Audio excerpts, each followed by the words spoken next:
안녕하세요. 예, 반갑습니다. 감사합니다. 저는 그 민법을 담당하고요. 제 이름은 여기 써 있는 것처럼 최이대라고 합니다. 예, 첫날인데 만나 뵙게 돼서 반갑고 1년간 열심히 같이 해서 꼭 합격했으면 좋겠습니다. 일단 오늘 첫 시간이에요. 그래서 뭐 전 과목 통틀어 첫 시간이라서 간단하게 오리엔테이션 잠깐 진행하고 진도는 나가도록 하겠습니다. 제가 담당하는 과목은 이제 민법 및 민사특별법 이렇게 되어 있고요. 우리 이제 중개사 시험 과목은 뭐 아시는 분도 계실 거고 모르는 분도 혹시 계실지 몰라서 처음 하시는 분들 잠깐 좀 확인하라고 보는 거예요. 그러니까 1차 과목은 부동산 학개론, 그리고 이제 민법 및 민사특별법. 그 문제로 하면 1번부터 40번까지가 부동산 학개론이고요. 그리고 41번부터 80번까지가 이제 민법이에요. 요게 1교시고, 그리고 이제 2차 과목으로는 공인중개사 법령 및 실무, 그 부동산 공법, 그리고 공시법 및 세법. 그러니까 과목으로 하면 이 5과목인데, 요 부동산 공시법이랑 요 부동산 세법은 성격이 달라서 이게 다른 과목으로 수업을 진행이 돼요. 그러니까 총 이제 6과목 시험 본다라고 생각하시면 되고, 그러니까 요 공시법은 또 2가지로 나뉘어져 있어요. 그러니까 부동산 등기법하고 이제 지적법, 이렇게 2가지로 나뉘어져 있다라고 생각하시면 되고, 그러니까 우리가 이제 수업을 진행하면 월요일부터 토요일까지 매일 이제 한 과목씩 이렇게 쭉 본다라고 생각하시면 되고요. 그리고 이제 1차와 2차는 따로 채점한다라고 돼 있고, 이게 무슨 얘기냐면 뭐 아시는 것처럼 우리 시험에 합격하려면 평균 몇 점 받아야 돼요? 60점 받아야 돼요. 근데 60점 이상이어야 되고, 그리고 뭐가 있으면 안 되냐면 과락이 있으면 안 돼요. 과락이라는 건 몇 점 미만이냐면 40점 미만을 과락이다라고 불러요. 그러니까 1차와 2차와 나뉘어진다는 건, 예를 들어서 제가 올해 시험을 봤어요. 근데 1차 과목은 평균 60점을 받았는데 2차 과목은 아쉽게 예를 들어 57.5를 받았어요. 그럼 이렇게 되면 1차와 2차가 다르니까, 이렇게 되면 1차는 합격이고 2차는 불합격이에요. 그러면 이제 유예기간 1년 줘서, 그러면 제가 내년에 시험 볼 때는 뭐만 보면 되냐면 2차만 보면 돼요. 그러니까 1차 합격이라는 건 있다는 거예요. 근데 이제 만약에 1차 과목이 57.5고 2차 과목이 70점이에요. 그러면 2차만 합격이냐? 그런 건 없어요. 이렇게 된 건 전부 다 떨어지는 거예요. 그러면 다시 공부한다면 1차부터 다시 해야 되는 거예요? 그러면 느낌이 좀 오죠. 일단 기본적으로 뭐가 견고해야 되는 거예요. 1차를 합격하지 못하면 2차는 100점 맞아도 의미가 없는 거예요. 그래서 1차와 2차로 나뉘어서 보고, 자, 각각 40문제씩 출제가 되고요. 100점 만점 이렇게 이제 진행이 됩니다. 그러니까 이제 40문제니까 문항당 2.5점, 이렇게 40문제에서 100점 만점 이렇게 되고요. 그럼 요 2과목은 얼마 안에 풀어야 되냐면 100분 줍니다. 100분. 그러니까 100분이라는 것은 짧은 시간이에요. 공부하시다 보면 100분은 금방 가고, 그리고 이게 문제만 푸는 게 아니라 마킹까지 다 끝내야 되는 시간이 100분이에요. 그리고 평균 60점 이상이면 1차 합격한다. 근데 한 과목이라도 꽈락이 나오면 그 시험은 그냥 전부 다 불합격이다. 그러니까 이 모든 국가고시는 기본적인 소양은 갖춰줘야 한다라고 해서 기본적으로 꽈락 제도가 있어요. 그러니까 절대 40점 미만의 과목이 나와서는 안 되고, 그럼 예를 들면 개론 60점, 민법 60점이에요. 그럼 요거 평균 몇 점이에요? 60점. 이러면 이제 축 합격 이렇게 되는 거죠.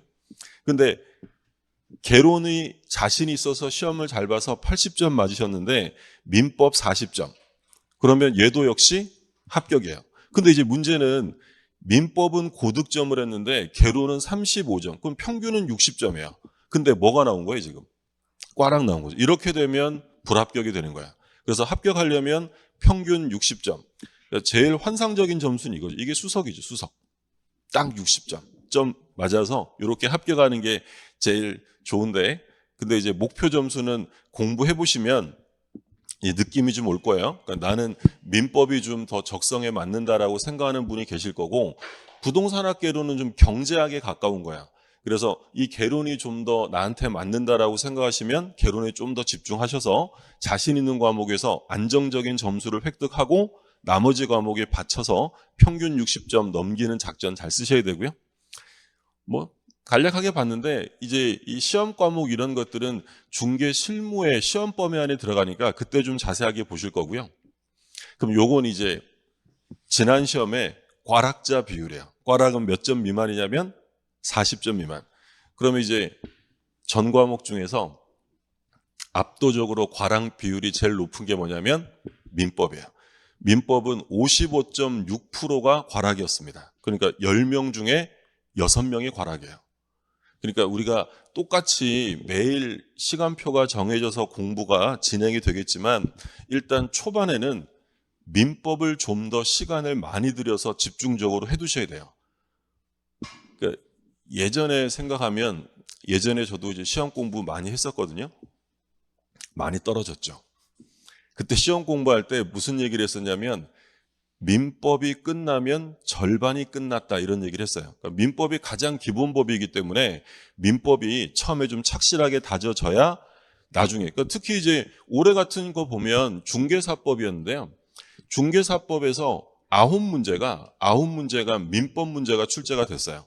그러면 민법을 튼튼하게 잘해뒀으면 중개사법에까지 당연히 도움이 되는 거고 그리고 이제 공시법이라는 건 기본적으로 민법에 대한 절차적인 등기에 관한 것이기 때문에 민법이 잘 안 돼 있으면 공시법도 어려울 수밖에 없어요.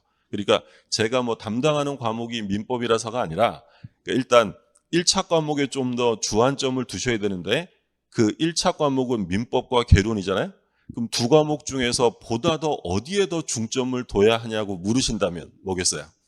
민법이에요. 민법은 똑같은 시간으로 수업이 진행된다 하더라도 공부량이 가장 많아야 돼요. 그러니까 제가 지금 처음이니까 말씀드리지만 나중에 보면 스스로 느끼시게 돼요. 민법 공부를 제일 많이 해야 한다라는 거.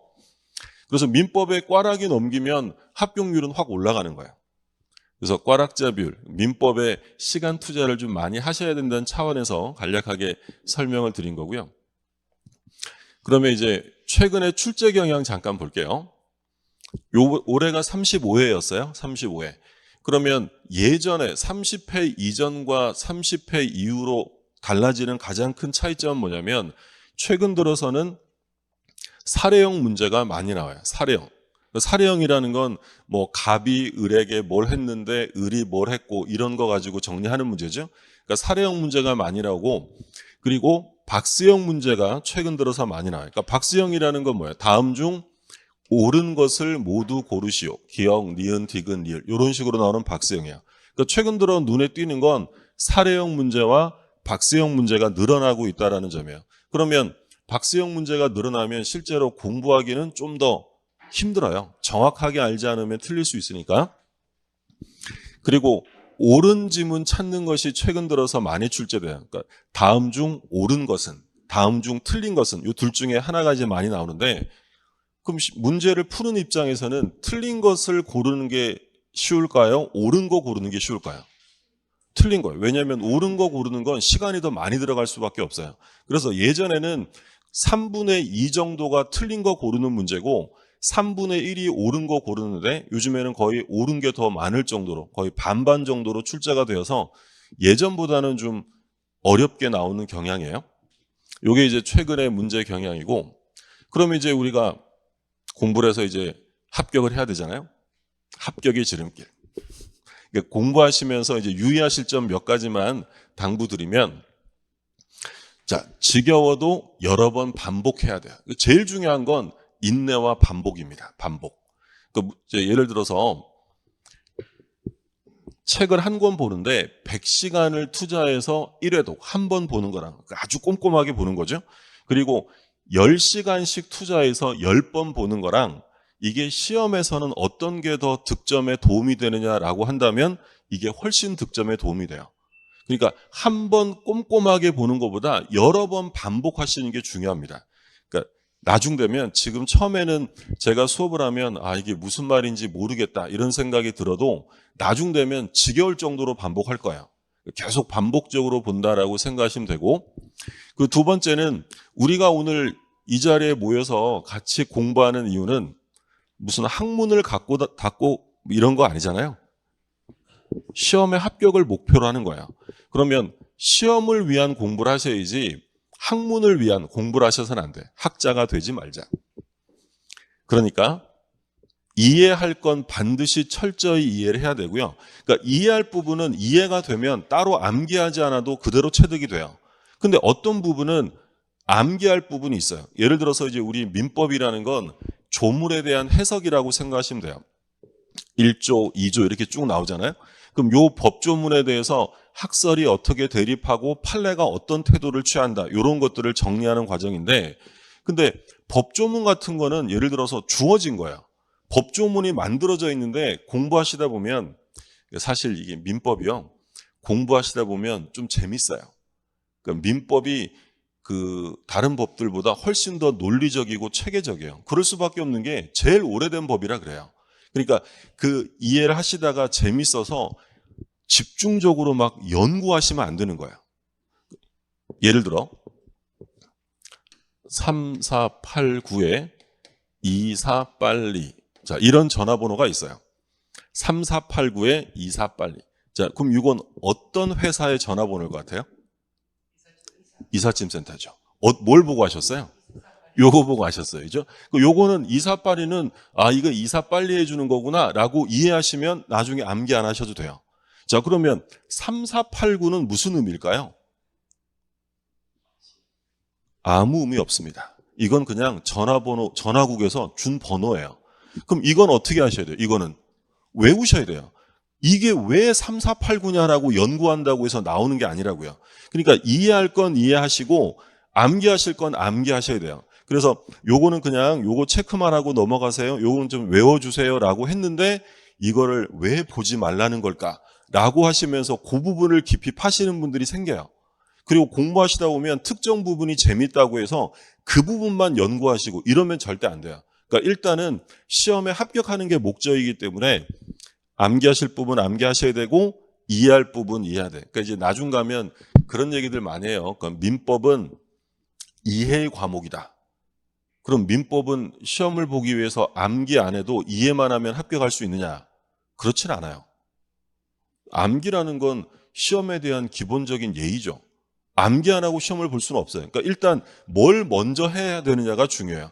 이해를 먼저 해두시면 나중에 암기하시기 훨씬 수월하니까 일단 이해하시고 암기할 부분은 암기하시고, 그리고 자료 욕심을 버리자 이렇게 돼 있어요. 그러니까 지금은 뭐 자료가 범람하죠. 그럼 유튜브에서 뭐만 쳐도 다 나오잖아요. 근데 이제 중요한 건 시험에 합격하기 위해서는 여러 가지를 많이 보실 필요 없다는 거야. 우리 학원에서 각 선생님이 주는 자료만 보셔도 합격하는 데는 차고 넘칩니다. 그러니까 이제 나중 되면 제가 지금 이렇게 말씀드려도요, 한 7, 8월 되면 처음 보는 책 막 공부하고 계세요. 근데 그 책이 나쁘다는 건 아니죠. 이것도 뭐 다른 선생님들이 정성껏 만드셨으니까 좋은 책이겠지만 그러시면 공부하는 시간이 더 늘어날 뿐이에요. 말씀드린 것처럼 하나를 여러 번 보시는 게 좋지 이 자료 저 자료 구해다가 이것도 보고 저것도 보고 그러시는 건 오히려 시험에선 독이 될 수 있다는 거야. 그래서 있는 것만 보자. 뭐 더 구해서 보실 필요 없다는 거고요. 그리고 제일 중요한 건 뭐야? 모든 시험의 기준은 기출문제예요. 기출문제는 뭐 시험의 나침판이니까 우리 민법 같은 경우에는 보통 한 80%가 기출되었던 게 다시 나와요. 올해도 마찬가지였어. 올해도 80% 이상 기출되었던 것이 다시 반복적으로 출제가 돼요. 그래서 나중 되면 그 최근 한 16년, 20회부터 한 16년, 17년 정도의 그 기출 지문집이 따로 나갈 거예요. 그런 것들을 잘 정리하시면 되고, 그리고 이제 마지막으로 하나 추가해서 드리고 싶은 말씀은 끝까지 같이 가는 거야. 끝까지. 그러니까 끝까지 같이 가자는 건 시험 볼 때까지 학원에 나오셔서 같이 공부하시는 게 좋아요. 그러니까 왜 이런 말씀 드리냐면 보통 이제 한 여름이 되잖아요. 그럼 여름이 되면 어떤 생각이 드냐면 요건 이제 나 혼자 나머지 정리하는 게 좋을 것 같아 라고 하시면서 이제 하산하시는 분들이 계세요. 그 옛날 그 무협지나 이런 거 무협 만화 보면 그 선생이 사부가 그만 하산하라 이런 말 안 했는데 혼자 알아서 짐 싸서 나가면 무림에 나가서 성공하기 어렵습니다. 그러니까 일단은 끝까지 같이 가셔야 돼요. 그러니까 사실 그래요. 이제 수능도 며칠 안 남았는데 대입도 그렇죠. 옛날에 저 공부하던 거 생각해 보면 그 종합반이라는 게 있고 단과반 이런 게 있었잖아요. 그럼 종합반 계속 다니던 친구 중에서 뭐 가만히 생각해 보니까 오히려 내가 약한 과목만 단과로 집중하고 나머지는 내 공부하는 게 훨씬 더 잘 될 것 같아. 그래서 종합반에서 여러 학생들이 여름 되면 나갑니다. 근데 결과적으로는 종합반을 끝까지 들은 친구랑 단과 통해서 혼자 공부하는 친구랑 합격률이 어느 게 높냐면 종합반을 끝까지 간 친구들이 높아요. 그러니까 도중에 중단하시면 안 돼요. 그리고 더더욱 최근 시험 경향이 왜 그러냐면 최신 판례 때문에 그래요. 그러니까 최신 판례는 당연히 시험 막판에 가서 정리가 될 텐데 최신 판례를 모르고 시험장에 들어가는 경우가 허다합니다. 그러니까 올해 예를 들어서 볼게요. 올해 이제 어떤 문제와 공부를 했었냐면 지금 요 PPT는 우리가 수업 시간에 작년 하반기에 수업 시간에 진행했던 PPT예요. 그러니까 이게 어떤 사건이냐면 처음 보시는 분은 조금 어려울 수도 있는데 상가 건물을 임대차 했어요. 계약 기간은 2018년 12월 31일부터 2년 계약으로 했대요. 2년 계약. 그러면 예를 들어서 임대차 기간이 여기서 12월 30일 날 만료가 되거든요.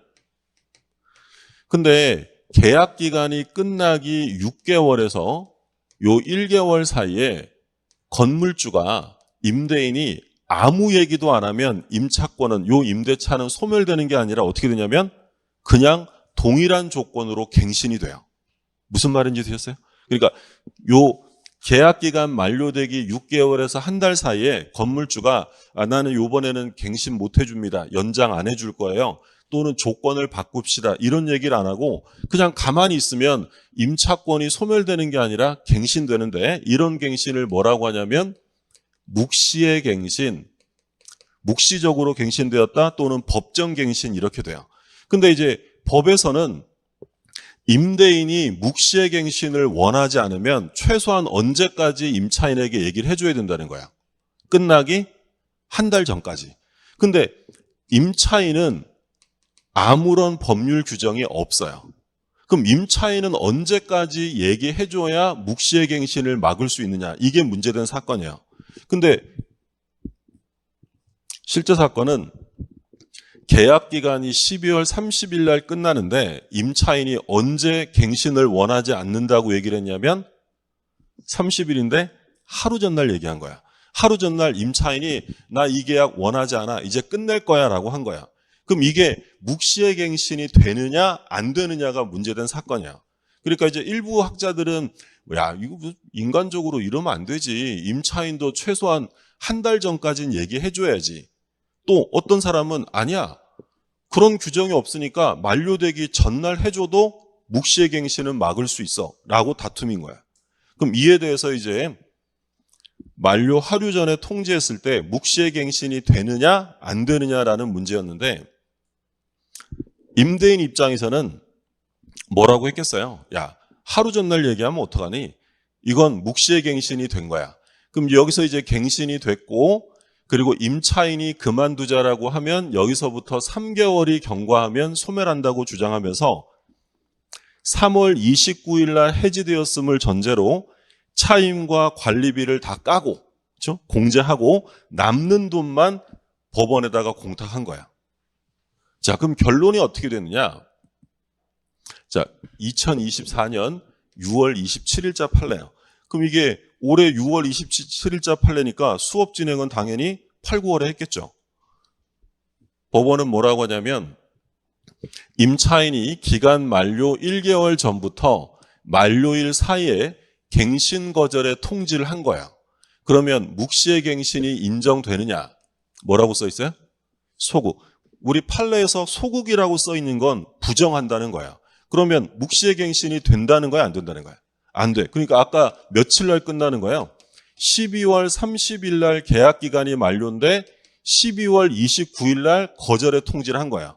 그럼 이때부터 3달 간다는 거예요? 아니면 30일 날 소멸한다는 거야?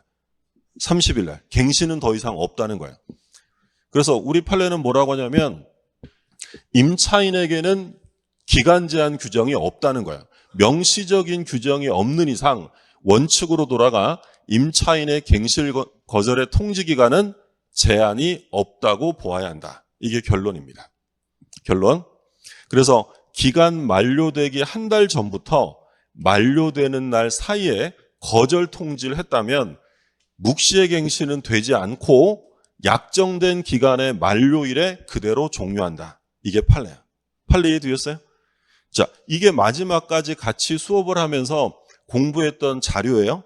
근데 이번 시험에 79번 문제로 이제 이런 게 출제가 됐어요. 상가 건물 계약을 했는데 24년 5월 23일까지 1년 계약을 한 거야. 근데 임대차 계약을 갖고 했는데 임차인이 언제 알렸대요? 만료되기 14일 전에 갱신 거절의 통지. 나는 묵시의 갱신을 원하지 않아 라고 했다는 거야. 자, 그러면 이 계약은 언제 끝날까요? 5월? 이때 끝나. 묵시의 갱신이 안 되니까 이날 끝나는 거야. 그럼 정답은 몇 번이에요? 2번이죠. 24년 5월 23일. 그러니까 끝까지 같이 공부해서 이 판례를 공부했던 분들은 이거 나왔네 하고 그냥 바로 체크하고 넘어갈 문제였는데 이걸 같이 공부 안 했던 분들은 거의 다 틀렸어요. 그러니까 이게 객관적으로 이번에 시험 난이도로 분류될 때 상급에 해당되는 문제예요. 근데 만약에 끝까지 같이 공부하면서 이 판례를 함께 했다면 사실 하급이죠. 판례라는 건 공부했으면 쉽게 맞힐 수 있지만 공부 안 했으면 그냥 어쩔 수 없이 찍는 거야. 하나만 더 볼게요. 또 최신 판례 중에 뭐가 있었냐면 상가 임대차에서 임대차가 끝났어요. 끝났는데 아직 임대인이 보증금을 안 줘요.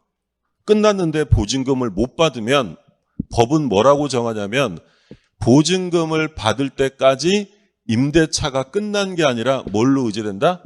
존속. 이걸 소위 존속의제라고 부릅니다.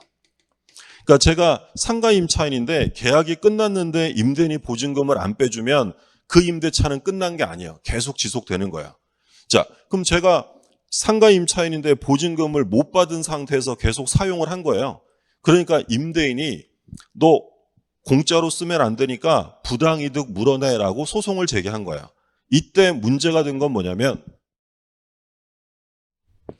죄송합니다. 제가 좀 감기 걸려서 기침이 좀 나와서 죄송하고요. 그러면 상임법이 적용되는 상가 건물 임대차 종료 후에 보증금을 받기 전에 목적물을 임차인이 점유 사용하고 있다 하더라도 임차인에게 차임 상당의 부당이득이 성립한다고 할 수는 없다. 그러면 임대차가 끝난 게 아니니까 부당이득이라는 거예요? 기간 중이라는 거야. 아직도 기간 중인 거야. 그럼 예를 들어서 생각을 한번 해보세요. 이 임차인이 월세를 100만 원 내기로 계약을 하고 사용하고 있는 중이에요. 근데 그 동네 시세가 월 한 200만 원은 받을 수 있는 시세예요.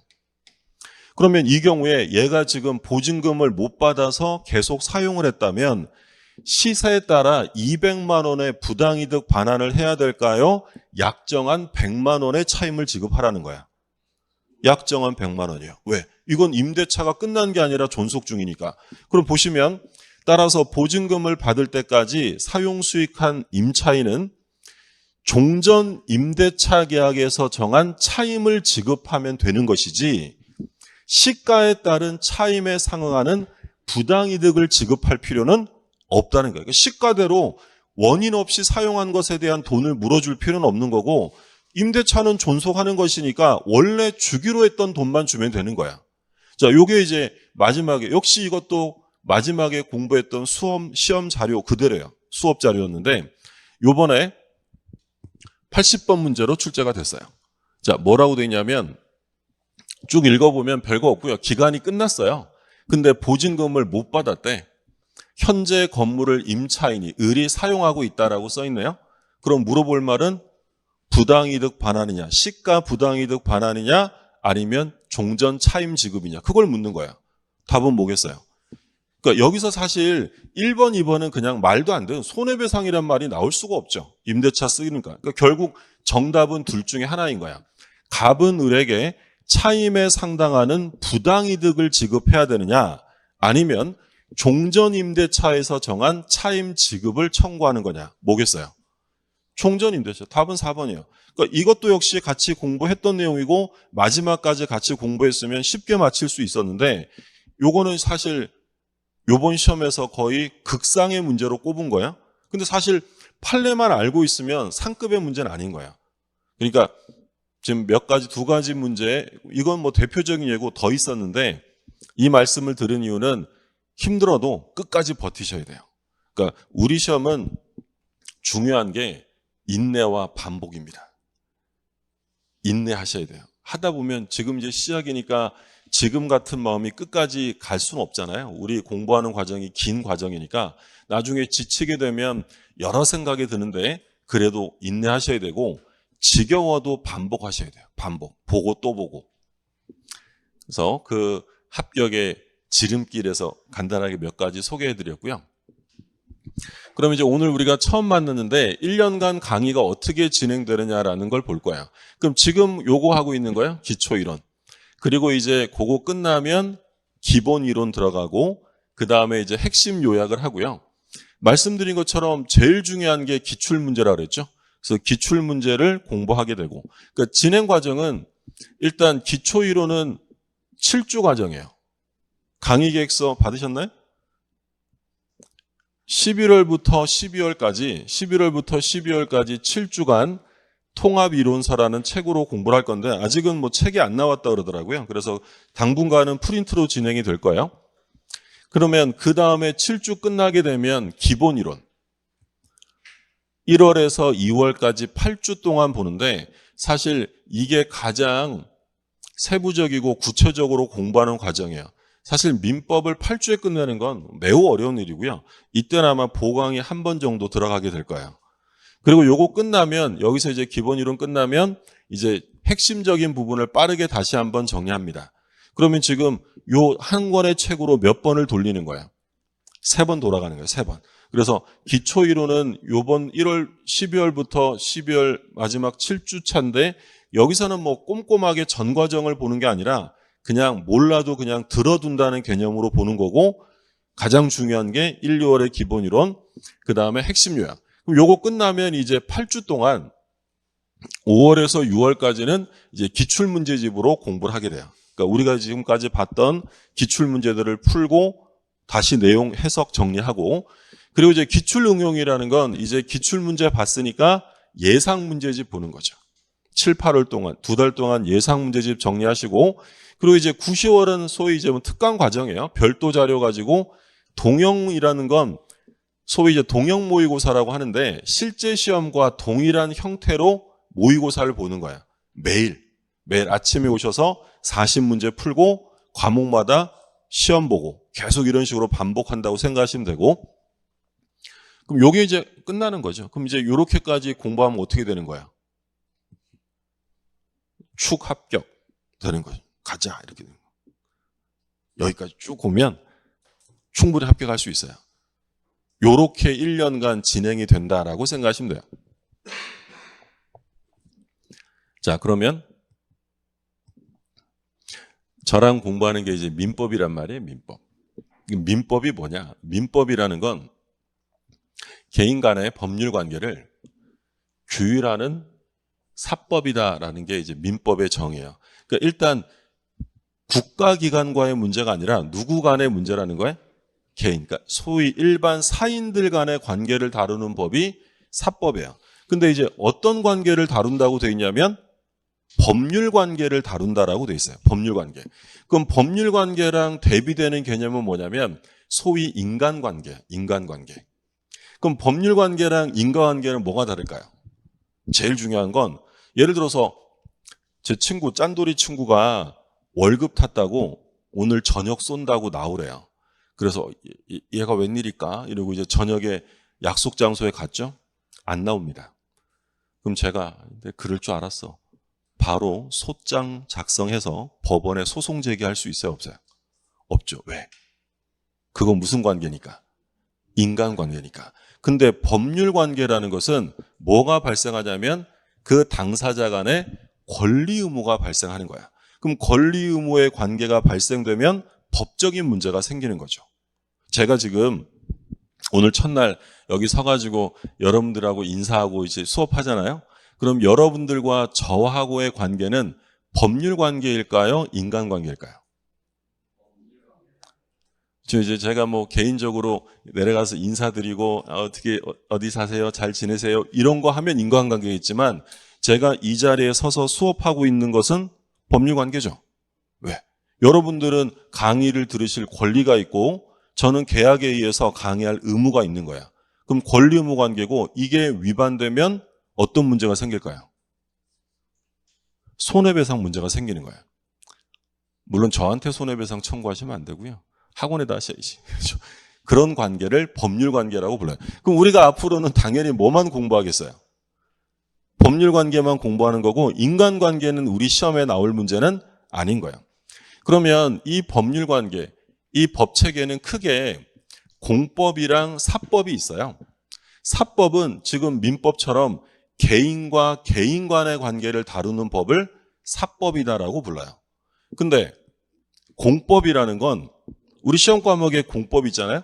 그럼 공법이라는 건 개인과 개인의 관계가 아니라 개인과 국가 기관 간의 관계, 공권력 주체와의 관계를 다루는 걸 공법이다라고 불러요. 그럼 사법이랑 공법 중에 어떤 법이 더 많을까요?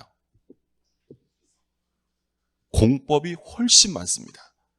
그러니까 예를 들어서 우리 쉬운 거 생각해 보면 사람이 범죄를 저지르면 잡아가죠? 그 대표적인 게 형법이에요. 그럼 형법은 사법일까요? 공법일까요? 개인이 잡아가요? 국가가 잡아가요? 국가, 공법인 거예요. 또 우리 시험 과목 중에 뭐 있었냐면 세법 있죠. 세법. 세금 내라, 뭐 내라 이런 거 있잖아요. 그럼 세법은 사법일까요? 공법일까요?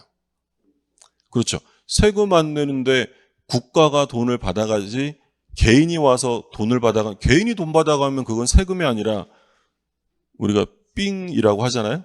그러니까 공법이라는 건 개인과 국가 관계. 그러니까 당연히 사법과 공법 중에서 공법이 훨씬 많아요. 수천 개입니다. 근데 우리 시험 범위 중에 부동산 공법이라는 게 있잖아요. 그럼 그 수많은 공법 중에서 부동산과 관련되는 공법을 몇 개 빼서 하나의 과목으로 만든 거예요. 그게 사법과 공법. 그럼 대표적인 사법은 민법이 있고 그리고 이제 상법이 있죠. 상법. 상거래. 그것도 개인들끼리 하는 거니까 그런 걸 우리가 사법이라고 해요. 그러면 사법이라는 건 개인과 개인 간의 관계니까 가능한 한 국가가 개입을 하는 게 좋을까요? 우리끼리 알아서 하는 게 좋을까요? 알아서 해야죠. 그래서 이 사법의 지도 원리, 민법의 지도 원리를 뭐라고 하냐면 사적 자치의 원칙이라고 합니다. 그러니까 사법이기 때문에 사인들이 스스로 해결해 나가는 거예요. 가능한 한 국가가 개입하지 않고. 근데 문제는 공법은 개인과 국가 기관 간의 관계죠. 마음대로 하게 내버려 두면 돼, 안 돼? 안 돼. 나중에 공법 공부해 보시면 아시겠지만 뭐 해준다는 건 별로 없고요. 뭘 그렇게 하지 말래. 하다 걸리면 벌금 얼마, 징역 얼마 이런 거 나와요. 그게 바로 규제입니다. 왜 규제를 하겠어요? 목적이 뭐니까? 공익이에요, 공익. 공공복리를 위해서는 규제를 할 수밖에 없는 거고 그래서 부동산 공법은 다른 말로 규제법이다 이런 말을 쓰기도 해요.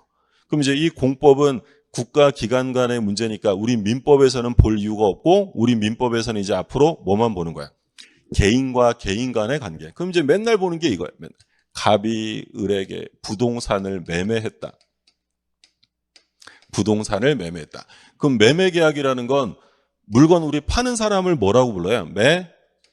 매도인, 매도인, 사는 사람을 매수인 있죠. 그럼 이건 매매 계약의 당사자가 일반 개인들이잖아요. 그러니까 이런 관계를 다루는 게 사법이에요. 그럼 이제 우리가 앞으로 보는 건 맨날 갑이 을에게 부동산을 매매했다 또는 임대차했다 이런 것들을 위주로 공부하는 거고요.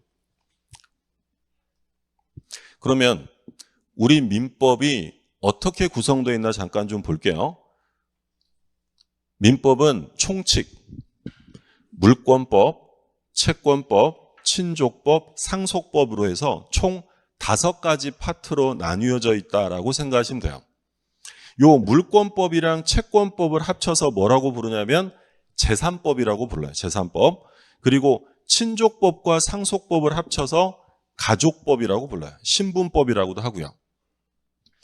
그럼 이제 오늘 꼭 이해를 하고 가셔야 되는 개념이 있어요. 뭘 오늘 꼭 이해하셔야 되냐면 우리가 보통 재산이라고 하면 법에서는 두 종류로 나눕니다.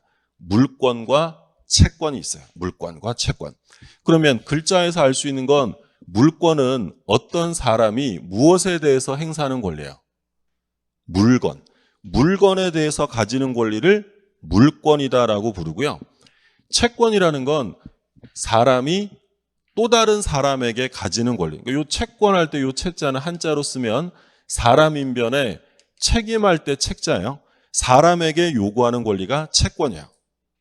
구별이 되세요? 조금 이거 맞춰보세요. 제가 열심히 일해서 집을 하나 샀어요. 블링블링 우리 집 하나 샀어요. 그럼 제가 이 집에 이 건물의 소유권을 가지게 될 거예요. 그럼 이 건물의 이 소유권이라는 건 물권일까요? 채권일까요? 물권이죠. 사람에게 가지는 권리가 아니라 물건에게 가지는 권리예요. 그래서 우리 물권법에 가면 우리 민법이 8가지 물권을 정해놓고 있어요. 자, 그럼 이것 또 하나 볼게요. 이번에는 갑이 을이라는 사람에게 1억 원을 빌려줬대요. 그럼 우리 돈 빌려준 사람 뭐라고 부르죠? 채권자예요. 그럼 갑이 을에게 가지는 권리는 물권이 아니라 뭐다? 채권인 거예요.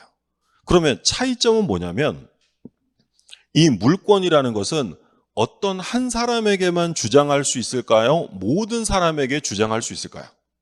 모든 사람에게. 이거 내 건물이야 라는 건 모든 사람에게 주장할 수 있어요.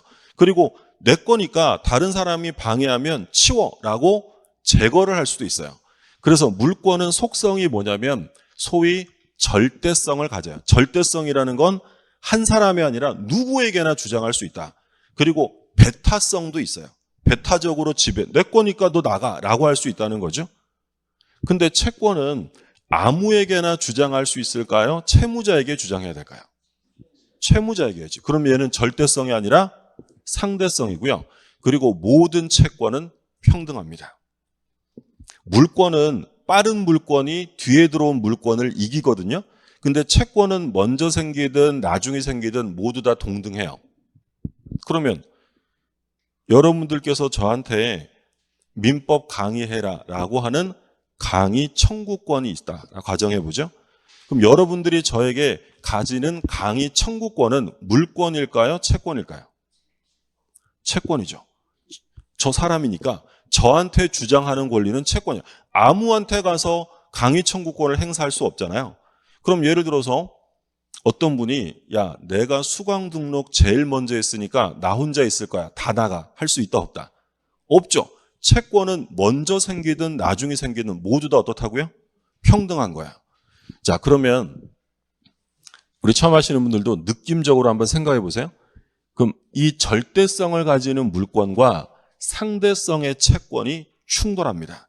둘이 붙으면 물권이 이길까요? 채권이 이길까요?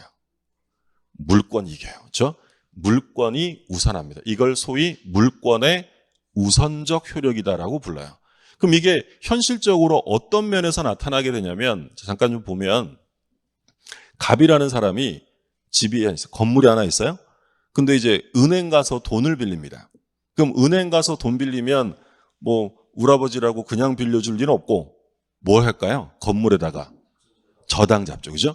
그래서 을이라는 은행이 1억 원을 빌려주고 5월 1일자로 이 건물의 저당권을 설정합니다. 그럼 이 죄송합니다. 이 저당권이라는 권리는 채권일까요? 물권일까요? 어디다 설정해요? 부동산에다 하잖아요. 그럼 이 저당권도 물권이에요. 나중에 공부하면 물권의 종류, 담보물권이라는 것으로 공부하게 돼요. 그럼 이제 을이라는 사람이 1억의 저당권을 은행이 설정했고요. 돈이 더 필요해. 그래서 병은행 가서 1억 또 빌렸어요. 8월 1일자로. 근데 얘는 이미 A랑 B한테 1억 원씩 빌린 적이 있어요. 2월 1일자, 4월 1일자. 근데 얘네들은 저당권 설정 안 했어요. 그냥 차용증만 써준 거야. 그럼 얘네들을 뭐라고 부르냐면 소위 일반 채권자라고 불러요. 일반 채권자. 저당권 설정 안 했으니까 돈만 빌려준 애들이니까. 자, 그러면 이 갑이 이 사람들에게 돈을 못 갚았어요. 하나도 못 갚아서 그럼 못 갚으면 이 건물 어떻게 해요? 경매해야지. 그러면 이제 어떤 사람이 경락대금을 얼마로 내고 낙찰받았냐면 예를 들어 3억에 낙찰받았어요. 경매로 넘어가서 3억. 그럼 이제 법원에서는 이 돈 가지고 어떻게 할까요? 나눠주겠지. 상황 이해되세요? 그러니까 우리 이제 쉽게 얘기하면 그거죠. 제가 건물이 있는데 많은 채권자들한테 돈을 못 갚으면 누가 강제 경매나 임의 경매를 실행하는 거야. 그럼 경매가 실행되면 이제 경매 물건 올라오잖아요. 그럼 이제 기일이 잡힐 거고 그 사람들이 모여서 뭐 해요? 내가 이 건물 경락받아 갈 거야 라고 가격을 적어내겠죠. 그럼 가격을 적어내면 제일 높이 쓴 사람이 그 건물을 낙찰받는 거야. 그럼 예를 들어 제가 이 건물을 3억 원에 낙찰을 받으면 3억 원을 어디다가 내야 돼? 법원에 내야지. 그럼 법원은 그 돈 받아서 소위 배당표를 작성해서 돈을 나눠주는 거야. 채권자들한테. 그럼 이 경우에 누가 제일 먼저 받아갈 거냐? 을 저당권 5월 1일이냐? 제일 먼저 빌려준 일반 채권자이냐? 누가 먼저 받아간다는 거야? 저당권자예요. 왜요? 얘가 먼저 돈을 빌려주긴 했지만 얘는 뭐라고요? 채권자라고. 얘는 뭐라고요? 물권자라고. 그럼 채권과 물권이 붙으면 성립 시기와 상관없이 누가 이긴다고요? 물권. 그럼 얘한테 일단 1억 배당됩니다. 그 다음에 누구한테 돼요? A겠어요? 병이겠어요? 병이겠죠. 얘가 두 번째. 그래서 이 저당권은 나중에 공부하시겠지만 우선 변제권이 있다라는 말을 써요. 경매 시의 우선 변제권이라는 건 이런 일반 채권자보다 먼저 받아갈 수 있는 힘이에요. 그럼 이제 남는 돈 얼마야? 1억이에요. 1억. 1억 어떻게 나눌까요? 먼저 빌려준 A가 받아갈까요? 같이 받아가야 돼. 얘네들은 둘 다 뭐죠? 채권이에요. 그럼 채권은 우열이 있다, 평등하다. 평등합니다. 그러면 소위 안분배당을 합니다. 안분배당이라는 건 채권에게 비례해서 받는 거야. 그러면 1억 대 1억이니까 몇 대 몇이에요? 1대 1이죠. 그럼 얼마씩? 5천만 원씩 배당 받아가. 이렇게 배당은 종료되는 거야. 이해되셨어요? 그러니까 이게 바로 이제 물권과 채권이 충돌하면 누가 우선하느냐라는 문제인데 앞으로 여러 개 계속 보시겠지만 물권과 채권이 있으면 누가 우선하는 게 원칙이다? 물권이 우선해요. 그래서 오늘은 요 물권, 채권에 대한 개념은 좀 확실하게 잡아가시고 그럼 이제 우리 시험 범위를 좀 볼게요. 우리 시험 범위는 민법의 전 범위를 시험 보진 않습니다. 민법 총칙, 총칙에서 법률행위 파트가 이제 우리 시험 범위로 나오게 돼요. 그러니까 총칙이라는 건 뭐냐면 요 제3법의 공통적인 기본 이론이다라고 생각하시면 돼요. 그러니까 이런 거 우리 옛날에 학교 다닐 때 이런 거 공부했잖아요. AX 더하기 BX 더하기 CX는 Y다. 그러면 간단하게 정리하면 X 빼고 괄호로 묶어서 이렇게 되지. 이렇게. 그럼 여기서 요게 Y가 민법이라면 공통적으로 들어가는 게 뭐야? X. 요게 총칙이라고 생각하시면 돼요. 그러니까 기본적인 공통이론을 먼저 공부하고 소위 강론으로 들어가는 거야. 그러니까 이 총칙이라는 건 기본적인 공통이론을 담아둔 거니까 구체적일까요? 좀 추상적일까요? 공통적으로 다 포괄하려면 추상적이어야 돼요. 구체적이면 하나하나 다 지적해야 되잖아요. 그러니까 이게 포괄하려면 어쩔 수 없이 좀 추상적일 수밖에 없어요. 그러니까 총칙은 나중에 공부하시고 보면 왠지 한 것 같은데 손에 안 잡히는 느낌이 들고 그런 이유가 좀 추상적이기 때문이에요. 그러면 이 총칙은 전범위를 보는 건 아니고요. 우리 시험 범위가 총칙이 전범위라면 법률행위가 요 뒤에 한 절반 정도예요. 총칙의 절반 정도를 시험 범위에 넣고 있고요. 자, 물권법은 전범위가 시험 범위인데 질권은 제외합니다. 질권 제외.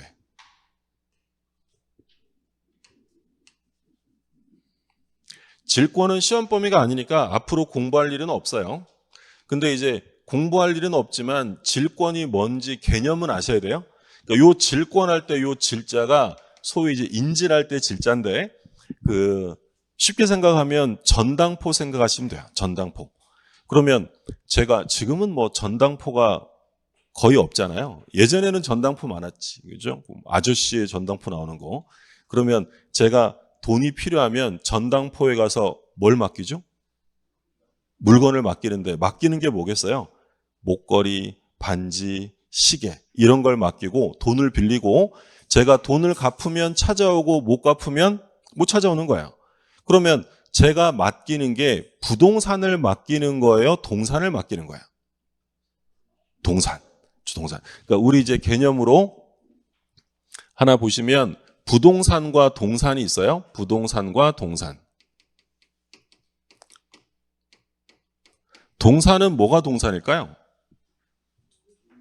그렇죠. 우리 쉽게 생각하면 움직이는 재산 이런 건데 근데 이제 법적으로 보면 어떻게 표현하냐면 동산은 부동산이 아닌 물건을 말합니다. 부동산이 아닌 건 다 뭐다? 동산이에요. 그럼 부동산은 뭐예요? 설마 동산이 아닌 거? 부동산은 물론 이제 쉽게 그냥 문자적으로 표현하면 움직이지 않는 건데 부동산이라는 건 우리 민법이 토지 및 그 정착물을 말한다. 토지, 땅이랑 정착물, 대표적인 정착물 뭐겠어요? 건물.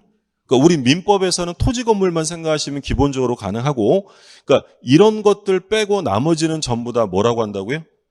동산이다라고 부르는 거야. 부동산 빼고 나머지는. 그러니까 이게 민법적 정의입니다. 99조 1항에서 부동산은 토지 및 그 정착물을 말한다. 2항에서 동산은 부동산 이외의 것을 말한다. 이렇게 규정하고 있어요. 그러면 전당포에 맡기는 건 건물 뜯어다 맡기는 게 아니라 뭘 맡긴다고요? 동산을 맡기는 거야. 그러니까 우리 시험 범위에 들어가지 않습니다. 우리 시험 범위는 뭐에 관련된 것만 출제하기로 약속을 했냐면 부동산과 관련되는 것만 출제해요. 그렇기 때문에 동산을 대상으로 하고 부동산을 목적으로 할 수 없는 질권은 시험 범위에서 아예 제외. 그래서 물권법이 양이 제일 많아요. 전범인데 질권만 빼는 거고 그 다음에 이제 채권법은 다 시험 범위는 아니고요. 그 중에 이제 계약법이 있거든요. 계약법 총론이 시험 범위, 계약에 관한 기본 개념. 그리고 계약법 강론으로 그러니까 우리 민법이 규정하고 있는 계약이 총 몇 개냐면 15가지 계약을 규정하고 있어요. 근데 15가지 계약을 다 시험 보는 게 아니라 그 중에 몇 개만 보냐면 3개. 매매계약, 교환계약, 임대차계약. 그러니까 우리가 아는 계약 뭐 많잖아요. 뭐 증여계약도 있고 여러 개 있을 수 있는데 그 중에서 3가지만 시험 범위에 들어가요. 매매는 아시는 것처럼 재산권을 넘겨주고 뭘 받는 거야? 돈 받는 거야, 돈. 금전 받는 거죠. 근데 받는 게 재산권을 넘겨주고 돈 받는 게 아니라 저도 다른 재산을 받으면 그건 무슨 계약이야? 교환이지, 교환. 그리고 임대차 계약은 뭐 잘 아시는 거죠? 우리가 소위 거래에서 많이 보는 전월세 이런 것들은 일반 임대차와 같이 취급합니다. 자, 그리고 친족법은 뭐에 관한 게 나오겠어요? 친족은 혼인, 이혼, 입양, 뭐 파양 뭐 이런 것들을 다루는 거고 상속법은 사람이 죽으면 상속이 즉시 개시됩니다.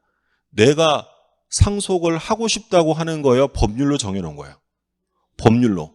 그럼 내가 원하지 않는다 하더라도 사망과 동시에 상속이 개시되는 거야. 요게 이제 상속법이에요. 근데 우리 시험 범위는 말씀드린 것처럼 친족법과 상속법은 시험 범위에 들어가지 않아요. 그러니까 우리가 중개할 게 뭘 중개할 거예요? 부동산 거래에 관한 걸 중개하는 거지 이 친족의 중개는 그 마담 뚜가 하는 거고 그렇죠? 요건 우리가 중개하는 건 사람에 관한 게 아니기 때문에 이런 것들은 시험 범위에서 제외. 그래서 우리 시험 범위는 총칙의 절반, 물권은 질권을 제외한 전범위, 채권은 계약법 총론과 강론으로서 매매교환 임대차. 이렇게 하면 민법의 한 절반 정도가 시험 범위라고 생각하시면 돼요. 여기서 몇 문제가 출제가 되냐면 34문제가 출제됩니다. 34문제. 보통 총칙에서 10개, 물권법에서 14개, 계약법에서 10개 이렇게 출제가 돼요. 그러면 6문제가 비죠? 그럼 6문제는 민법이 아니라 민사특별법이라는 과목이 또 따로 공부할 거예요. 그럼 민사특별법은 뭐냐면 민법은 일반법이에요. 일반법. 1958년에 만들어져서 60년 1월 1일부터 시행된 게 현행 민법입니다. 근데 이 일반법을 수시로 개정할 수가 없기 때문에 어떤 문제가 생기면 그걸 처리하기 위해서 뭘 만든다는 거야? 특별법이에요. 그러면 민법은 일반법이고 특별법이 있다. 일반법과 특별법이 충돌하면 어느 게 우선할까요? 당연히 특별법 우선의 원칙이 적용돼요. 그럼 우리 시험범위에 들어가는 특별법은 5개입니다. 주택임대차보호법, 상가임대차보호법, 집합건물법, 가담법, 부동산 실명법인데, 자, 요거 한번 보세요. 아까 우리 시험 범위 중에서 계약법 강론의 3개 계약이 시험 범위였죠. 매매, 교환, 임대차요. 그러면 일반 임대차는 민법을 적용할 텐데 주택을 임대차했다. 집을 빌려 주거 용도로 쓰는 거야. 그럼 이때는 민법을 적용해요? 특별법을 적용하는 거야? 특별법을 적용하는 거야. 그러니까 이건 왜 만들어졌느냐? 자, 한번 생각해 보세요. 갑이 소유자예요. 자기 명의로 등기되어 있는 소유자. 을한테 어떤 부동산을 임대차 해줬어요. 그러면 요 임차인은 소위 임차권을 가지게 되는데 임차권의 성질은 뭐냐면 채권이에요. 우리 민법이 규정하기를. 그러니까 임차인은 그 임대 빌린 물건을 자기가 배타적으로 독점적으로 막 쓸 수 있는 게 아니라 임대인에게 사용케 해달라라고 요구하는 권리예요. 임차권은 물권이 아니라 뭐라고요? 채권이에요. 채권. 그런데 임차인이 사용하고 있는데 소유자가 이 부동산을 팔아버립니다. 소유자가 누구로 바뀐 거야? 병으로 바뀌었어요. 근데 새로운 소유자가 을한테 뭐라고 하냐면 아저씨 그 임대차 계약은 갑이랑 하신 거니까 난 몰라. 그거 빼고 나가세요. 라고 주장하는 거예요. 자, 그러면 을은 원칙적으로 병에게 난 못 나간다 라고 대항할 수 있을까요? 나가야 될까요? 원칙은 나가야 돼요. 왜요? 원칙은 얘는 뭐죠? 물권, 소유자예요. 물권. 소유권이라는 물권을 가지내고 얘는 임차권이라는 채권을 가지내니까 물권과 채권이 충돌하면 누가 이긴다고요? 물권. 따라서 을은 병에게 대항할 수 없다라는 표현을 씁니다. 얘한테 주장을 못하는 거예요. 그러니까 소위 법격언상, 그러니까 우리 이제 속담 격언이 있잖아요. 법에도 속담 격언처럼 격언이 있어요. 법격언이 있는데 어떤 격언이냐면 매매는 임대차를 깨뜨린다라는 표현을 써요. 매매는 임대차를 깨뜨린다. 그러니까 매매는 임대차를 깨뜨린다는 건 뭐가 뭐에 우선한다는 거예요. 물권이 채권에 우선한다. 그 표현을 하는 거예요. 근데 이게 일반 임대차면 모르겠는데 얘가 빌린 게 주택이었대요. 주택. 지붕이 씌워지면 이제 집인 거예요. 주택이요.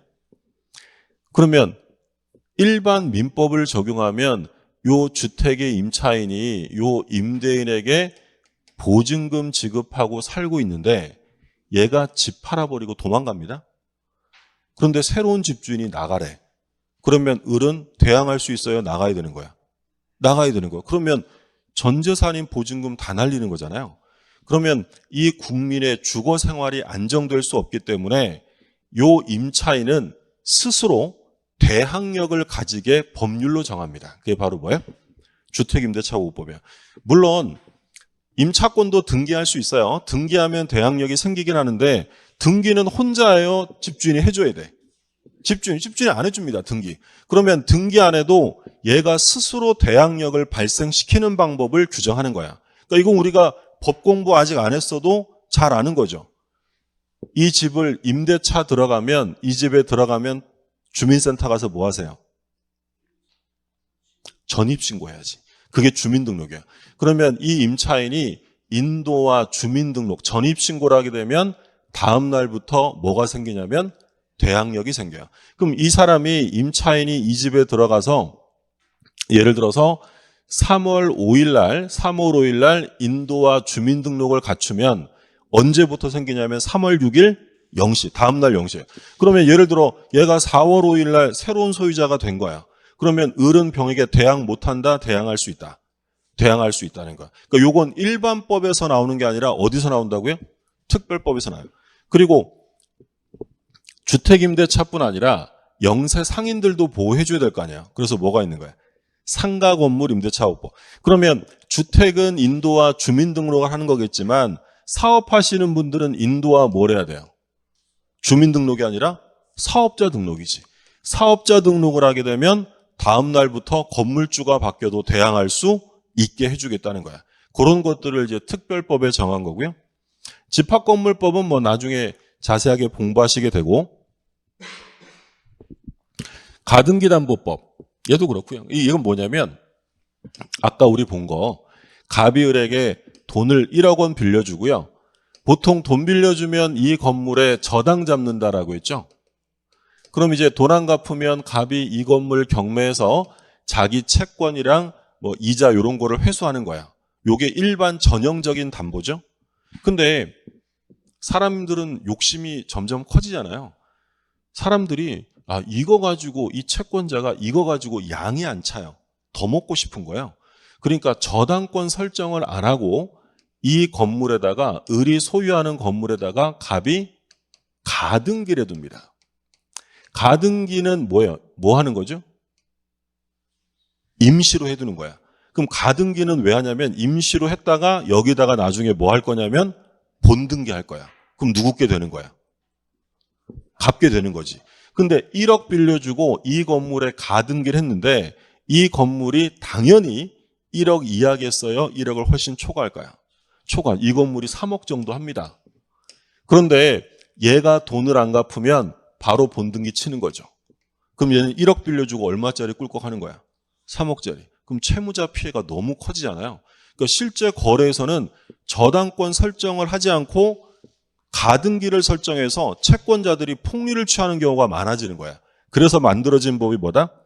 가등기 담보법이야. 가등기 담보등에 관한 법률. 그럼 가등기 담보법은 제일 중요한 게 얘가 돈 안 갚으면 본등기를 해도 돼요. 해도 되는데 그냥 해도 될까요? 남는 돈 줘야 될까요? 줘야 돼. 그걸 소위 뭐라고 하냐면 청산금이라고요. 그러니까 다른 거 다 빼고 그냥 3억이고 1억이면 얼마 주고 본등기 하라는 거야. 2억 주고 본등기 하라. 만약에 그거 안 주고 본등기 했어? 그 등기 무효야. 라고 강제하는 법이죠. 그리고 이제 부동산 실권리자 명의등기에 관한 법률은 뭐냐면 명의신탁. 부동산은 누구 이름으로 등기하라는 거야? 실권리자. 예를 들어 갑이 땅을 샀단 말이에요. 근데 이 땅을 가지고 있으면 뭐 재산적인 뭐 세금 문제나 이런 게 있으니까 친구한테 뭐를 맡긴다. 신탁을 하는데 뭘 신탁한다고요? 명의를. 이름을 신탁을 맡겨서 친구 이름으로 등기해 두는 거야. 요런 거 하면 된다 안 된다? 안 돼. 그러니까 예전에는 이 명의 신탁이 폭넓게 인정돼 왔었어요. 근데 요게 이제 95년에 이제 김영삼 정부 때 있었던 일이죠. 그렇죠. 김영삼 정부 때 가장 큰 변화. 그러니까 돌아가셨지만 김영삼 전 대통령이 뭐 IMF도 야기하고 그래서 비판도 많지만 가장 잘하셨던 일을 꼽으라고 한다면 금융실명제입니다. 그때 금융을 실명한다고 뭐 헌법상의 긴급재정 경제명령 발표하고 난리가 났었어요. 그때 금융을 실명화하면서 부동산도 실명화하겠다고 만든 법이 바로 부동산 실명법이에요. 그럼 예전에는 이렇게 했지만 이제는 명의신탁하면 전부 다 뭐다? 전부 다 무효화 시켜버리겠다는 거야. 그게 이제 부동산 실명법으로 공부하는 내용이죠. 요 5가지인데 보통 특별법에서 6문제 나오잖아요. 그러면 한 문제씩 출제가 되고 그러면 한 문제는 어디서 나오느냐? 그건 몰라요. 올해 같은 경우에는 상임법이 2문제 나왔고 보통은 이제 주임법이 2문제가 나와요. 근데 이 주임법, 상임법, 집합건물법, 부동산 실명법은 2차 과목인 중개 실무에서도 계속 출제합니다. 올해 중개 실무에서 주임법 2개 출제됐고 상임법, 집합건물법도 출제됐고요. 부동산 실명법도 출제가 됐어요. 그러니까 요거는 중복적으로 공부하는 거다라고 생각하시면 돼요. 이렇게 해서 총 40문항을 시험 보는 거죠. 문항당 2.5점, 100점 만점이에요. 그러면 이제 첫날에 딱 이제 우리 민법 시험 범위도 보고 어떤 건지 간략하게 개념도 보고 했는데 그러면 기본적으로 그 목표 점수가 있으셔야 돼요. 몇 점 맞으시면 될 것 같아요, 이제. 그렇죠. 이제 예전엔 제가 80점 받으시라고 80점은 목표로 하시라고 얘기를 했는데 좀 겸손해져서 70점. 근데 70점은 맞겠다라고 생각하셔야 돼요. 60점 딱 점을 목표로 공부하시면 더 안 나올 수도 있으니까 70점에서 80점 사이. 근데 이제 제 시험에 합격하는 비율이 높은 건 거의 평균 60에서 70 사이로 합격하는 분이 제일 많기 때문에 요 정도는 받으셔야 되고, 그리고 요 정도는 충분히 받으실 수 있어요. 계속 반복해서 보시면. 자, 요렇게 해서 그 첫 시간이어서 그 오리엔테이션 겸 해서 내용들을 좀 봤고요. 좀 쉬었다가 2교시 진행하도록 하겠습니다.